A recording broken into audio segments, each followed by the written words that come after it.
Hello friends, welcome back to my channel. ఈరోజు మన ఛానల్లో కేవలం కప్పు శనగపిండితో అప్పటికప్పుడు నిమిషాల్లో నోట్లో వెన్నలా కరిగిపోయే ఈ స్వీట్ చేయండి.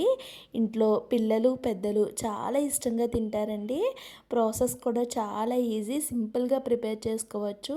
చాలా తక్కువ ఖర్చులో హైజెనిక్గా ఒక మంచి స్వీట్ రెసిపీని అయితే ప్రిపేర్ చేసుకోవచ్చు అండి. ఇక వీడియోలోకి అయితే వెళ్ళిపోదాము. దానికోసం నేను ఇక్కడ ఒక బౌల్ తీసుకొని దాంట్లోకి జల్లెడ పెట్టుకున్నానండి.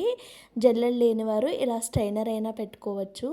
ఒక కప్పు మెజర్మెంట్తో 2 కప్పుల వరకు నేను ఇక్కడ శనగపిండిని తీసుకున్నాను. మంచి క్వాలిటీ శనగపిండి తీసుకోండి, అప్పుడు స్వీట్ టేస్ట్ అనేది బాగుంటుంది. 2 కప్పుల శనగపిండికి 1 కప్పు వరకు మైదా పిండి వేసుకొని ఇప్పుడు మైదా పిండి 2 కప్పుల శనగపిండి రెండింటిని జల్లించుకొని ఇలాగా బాగా కలిసేలాగా ఒకసారి కలిపేసుకొని పక్కన పెట్టుకోవాలి. ఇప్పుడు స్టవ్ వెలిగించి ఒక ప్యాన్ పెట్టుకుంటున్నాను. ప్యాన్ పెట్టుకున్న తర్వాత మనం ఏ కప్పుతో అయితే శనగపిండి తీసుకున్నామో సేమ్ అదే కప్తో ఒక 4 కప్పుల వరకు పాలనైతే వేసుకోవాలి. చూడండి, కొంచెం చిక్కగా ఉన్న పాలు వేసుకోండి. స్వీట్ టేస్ట్ అనేది చాలా బాగుంటుంది. ఈ పాలని ఒక 2-3 సార్లు ఇలా మరుగులు వచ్చే వరకు మరిగించుకోవాలి. ఇలా శనగపిండి మైదా పిండిలోకి 1/2 టేబుల్ స్పూన్ వరకు బేకింగ్ పౌడర్ అండి, అంటే కేక్స్లో వాడుతూ ఉంటాం కదా, ఆ బేకింగ్ పౌడర్ వేసుకొని కలుపుకొని పక్కన పెట్టుకున్నాను. ఈ పాలు బాగా మరిగిన తర్వాత 4 కప్పుల పాలు మనకి 3 కప్పుల పాలు అయ్యే వరకు మరిగించుకోవాలి. అవి బాగా మరిగిన తర్వాత మనం ముందుగా ప్రిపేర్ చేసుకున్న మైదా శనగపిండి మిశ్రమాన్ని కొంచెం కొంచెంగా వేసుకొని ఎక్కడ కూడా ఉండలు కట్టకుండా మనం ఇలాగ స్మాష్ చేసుకుంటూ కలుపుకోవాలండి. కలుపుకునే ప్రాసెస్లో ఈ స్వీట్ టేస్ట్ అనేది డిపెండ్ అయి ఉంటుంది. బాగా స్మాష్ చేసుకుంటూ ఫ్లేమ్ అనేది సిమ్లో పెట్టుకొని మనం అలా స్టవ్ దగ్గరే ఉండి ఒక 4-5 నిమిషాల టైం అయితే పడుతుందండి. ఇలా ప్యాన్ నుంచి సపరేట్ అయ్యే వరకు కుక్ చేసుకోవాలి. ఫైనల్గా ఒక 2 టేబుల్ స్పూన్ల నెయ్యి వేసుకొని ఇక ఈ మిశ్రమాన్ని పక్కన పెట్టేసుకుంటున్నాను. ఇప్పుడు వేరొక ప్యాన్ పెట్టుకొని మనం ఇందాక ఏ కప్పుతో అయితే శనగపిండి తీసుకున్నామో సేమ్ అదే కప్తో 1.5 కప్ వరకు పంచదార, 1 కప్పు వరకు వాటరు వేసుకోవాలి. వేసుకొని ఇక్కడ పంచదార మొత్తాన్ని కరిగేలాగా కరిగించుకోవాలి. చూడండి, పంచదార మొత్తం కరిగి ఇలాగా ఒక మరుగు వస్తూ ఉన్నప్పుడు దీంట్లోకి మంచి ఫ్లేవర్ కోసం కొంచెం ఇలాచీ పొడిని అయితే వేసుకోవాలి. వేసుకొని ఇలాచీ పొడి వేసుకున్న తర్వాత ఒక 2-3 నిమిషాలు అయితే దీన్ని మరగనివ్వాలండి. 2-3 నిమిషాల తర్వాత ఇలాగా పాకాన్ని చెక్ చేస్తే మనకి లైట్గా తీగ ఫామ్ అయితే సరిపోతుందండి. ఇప్పుడు స్టవ్ ఆఫ్ చేసి పాకాన్ని పక్కన పెట్టుకొని ముందుగా పక్కన పెట్టుకున్న ఈ శనగపిండి మిశ్రమాన్ని కొంచెం కొంచెం వాటర్ చేతికి తడి చేసుకుంటూ, మనకి వేడి తగిలితే మనం బాగా సాఫ్ట్గా చేసుకోలేమండి, కాబట్టి వాటర్ ఏమీ యాడ్ చేయకుండా చేతిని తడుపుకుంటూ ఒక 5 నిమిషాల పాటు క్రాక్స్ ఏమీ లేకుండా మనం బాగా కలుపుకోవాలండి. చూడండి, మనకి ఇలా సాఫ్ట్గా ముద్దలా అయితే అయిపోవాలి. చూడండి, ఇలా ఉండాలి. ఇప్పుడు దీంట్లో నుంచి ఒక హాఫ్ పిండి ముద్దనైతే తీసుకున్నాను, మిగతా హాఫ్ దానిపైన మూత పెట్టి పక్కన పెట్టుకుంటున్నాను.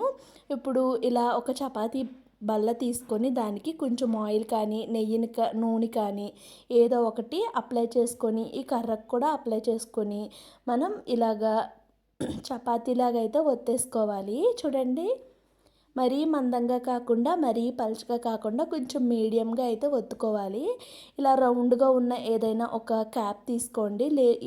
ఇలాంటిది రౌండ్గా ఉన్నది లేకపోతే మీరు చాక్తో కూడా కట్ చేసుకోవచ్చండి. బాక్స్ టైప్లో మీకు ఎలా కావాలి అనుకుంటే అలా చేసుకోవచ్చు. లేదు మీకు అలా కూడా వద్దు అనుకుంటే జస్ట్ చేత్తోనే చిన్న చిన్న అప్పాల్లా కూడా ఒత్తేసుకోవచ్చండి. మిగతా ఎక్స్ట్రా పిండిని తీసి దాన్ని కూడా మనం మళ్ళీ రీయూజ్ చేసుకోవచ్చు. చూడండి, ఇక్కడ మరీ మందంగా కాకుండా మరీ పలుచగా కాకుండా ఎలా చేసుకున్నానో ఇదే ప్రాసెస్లో మొత్తం అన్నిటినీ కూడా ప్రిపేర్ చేసుకోవాలి. మొత్తం అన్నిటినీ ప్రిపేర్ చేసుకున్న తర్వాత ఇక్కడ మీకు తీసి చూపిస్తున్నాను చూడండి, ఈ మాత్రం మందంలో ఉండాలి. ఇలా సైడ్స్ని నీట్గా అడ్జస్ట్ చేసుకోండి, అప్పుడు లుక్ వైజ్ మనకి చాలా బాగుంటుంది. ఇప్పుడు వీటిని డీప్ ఫ్రై చేసుకోవాలి.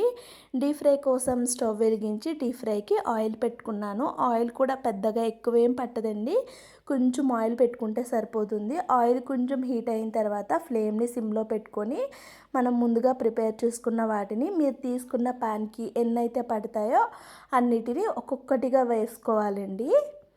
చూడండి ఒక్కొక్కటిగా ఆయిల్లో వేసుకొని సిమ్ ఫ్లేమ్లో వీటిని ఫ్రై చేసుకోవాలి. ఒక సైడ్ లైట్గా కలర్ వచ్చిన తర్వాత ఫ్లేమ్ అనేది కొంచెం హైలో పెట్టుకోవాలి. పెట్టుకొని మనం వీటిని మంచి గోల్డెన్ కలర్ వచ్చే వరకు ఫ్రై చేసుకోవాలి. శనగపిండితో చేసాం కదా, కలర్ వస్తుందా లేదా అనే డౌట్ అవసరం లేదండి. చక్కగా మంచి గోల్డెన్ కలర్ అయితే వస్తుంది. చూడండి రెండు సైడ్స్ కూడా మంచి గోల్డెన్ కలర్ అయితే వచ్చేసింది కదా. ఇప్పుడు వీటిని ఆయిల్లో నుంచి బయటకు తీసేసుకోవాలి. ఇలా మంచి కలర్ వచ్చే వరకు ఫ్రై చేసుకోవాలి.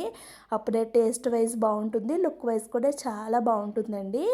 ఇక్కడ ఇదే ప్రాసెస్లో నేను మొత్తం అన్నిటినీ కూడా ఫ్రై చేసేసుకున్నాను. తర్వాత ముందుగా ప్రిపేర్ చేసుకున్న షుగర్ సిరప్ని ఒకసారి స్టవ్ పైన పెట్టి బాగా వేడి చేసుకున్నాను. బాగా వేడైన తర్వాత మనం ముందుగా ప్రిపేర్ చేసుకున్న వాటన్నిటిని వేసేసుకొని ఒక్కసారి వాటన్నిటికీ పాకం పట్టేలాగా కలిపేసుకొని మూత పెట్టి ఒక్క నిమిషం అండి, ఎక్కువ టైం అవసరం లేదు, ఒక్క నిమిషం పాటు ఉడికించుకోవాలి. ఒక్క నిమిషం తర్వాత ఇక్కడ మీకు నేను తీసి చూపిస్తున్నాను చూడండి. చక్కగా షుగర్ సిరప్లో చక్కగా ఉడికిపోయాయండి. ఇప్పుడు వీటిని స్టవ్ ఆఫ్ చేసి ఒక 10 నిమిషాలు పక్కన పెట్టేసుకున్నాను. ఇక్కడ మీరు చూడండి షుగర్ సిరప్ మొత్తాన్ని అబ్జర్వ్ చేసేసుకున్నాయి. నోట్లో పెట్టుకుంటే వెన్నలా కరిగిపోతున్నాయండి, అంత టేస్టీగా ఉన్నాయి. ఈ స్వీట్ రెసిపీని మధురాలని కూడా పిలుస్తూ ఉంటారండి. ఈ స్వీట్ మధురాలు మీకు ఎలా అనిపించాయో ఖచ్చితంగా కామెంట్ సెక్షన్లో కామెంట్ చేయండి. వీడియో నచ్చితే లైక్ చేయండి. ఛానల్ని కొత్తగా చూస్తున్న వాళ్ళు ప్లీజ్ సబ్స్క్రైబ్ చేసుకోండి. Thank you so much for watching my channel.